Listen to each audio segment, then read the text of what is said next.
because I was wanting to talk to you about the Carragher thing, right? I was dead interested with that, Jamie Carragher, because obviously Jamie Carragher, Liverpool legend, blah blah, like still on the telly, like we get that, like now what you get cancelled for, right? And what Jamie Carragher done, right? To me, it's amazing how some people will get cancelled and some people will get given a second chance. I know, and you just wonder why. Aye. Why would some people get given a second chance but others won't? I know. Because you would expect if you won't toe the line. Spat a wee lassie that you would kind of get. I mean, I'm sure he probably thought when that came out that was the end of his time. You've got to, haven't you? Like, I mean, anybody that spits on a wee girl, like, you would go, yeah, that's you're done. Like, yeah, you're not going to. And that's kind of what triggered the whole thing was when I asked Sky when they sacked me. I said to them, has this got anything to do with what I've been posting on social media?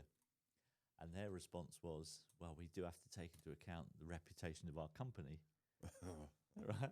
And I went, well, you didn't seem too bothered about the reputation of your company when you re-employed Jamie Carragher after you spat at that young girl.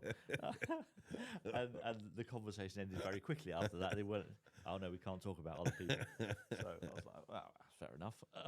And then when I said that on a podcast, and one of Jamie's mates had told him that I'd said it on this podcast, and Jamie got a bit upset.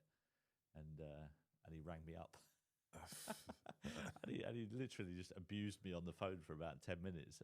And at the end, he was telling me how out of order I was. And I was like, hang on a minute, Jamie. I said, you did that. You have to take some kind of responsibility for the fact that you did it. I'm just talking about it. It came up in a conversation that I had because I was sacked. I said, you have to understand, you did that, and that's going to live with you for the rest of your life. You can't go blaming that on me, mate. That's not my problem.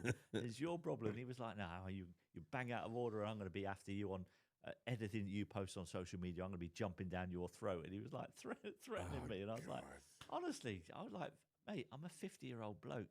I know. You don't frighten me. I know. Seriously.